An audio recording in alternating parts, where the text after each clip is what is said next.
Hey friends, happy Thursday, the 2nd of February. It's nice to be with you. I'm Father Bill Hill, priest at Holy Spirit Catholic Community in Rock Springs, Wyoming. Using a little bit of technology today, I will give you a daily reflection or a reflection on the daily readings. They're linked below. Click the link, read the readings prayerfully, then turn off the screen. Spend some time with God before you move on to other things. The Feast of the Presentation is 40 days after Christmas. And we pick that up in the Gospel of Luke, that after 40 days were given for their purification, Mary and Joseph took the baby Jesus to the temple to offer the sacrifice that was prescribed in the law of Moses. Because they were poor, they gave 2 pigeons or 2 turtle doves. So animal sacrifice for a firstborn son. So that's the feast that we celebrate today. We have a reading from the prophet Malachi and a second reading from the letter to the Hebrews. And actually, that kind of attracted my attention a little bit more than the gospel. But remember the context for the day, right? That we are bringing baby Jesus, 40 days old, in the arms in order to fulfill the requirements of the law. So the prophecy of the prophet Malachi, and we encountered this, I think, twice in the Advent journey this last, December. It strikes me as different now on the presentation. As we think about Jesus as a baby coming into the temple, some of the words, right? Suddenly there will come to the temple the Lord whom you seek. And remember, this suddenness is a 40-day-old baby carried in parents' arms, unable to do anything for himself. And then, Malachi oftentimes uses some pretty scary sorts of imagery. He will sit refining and purifying silver. He will purify the sons of Levi, right? Like this is kind of a separation, a distinction, a judgment sort of an image done by a baby, done by a tiny little baby. Remember presence, silence, obedience. And that's not always our call, right? Sometimes we need to speak, sometimes we need to stir, sometimes we need to press.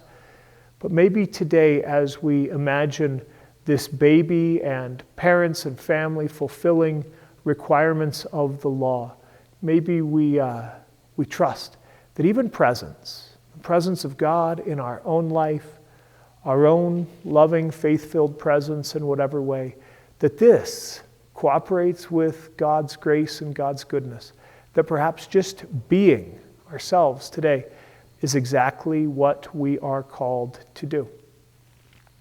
The letter to the Hebrews. It's funny because we are working on the letter to the Hebrews. In our daily readings, we are almost done. We're near the end of the letter. This is towards the beginning of the letter, and it's the second half of this that kind of is about maybe this Feast of the Presentation.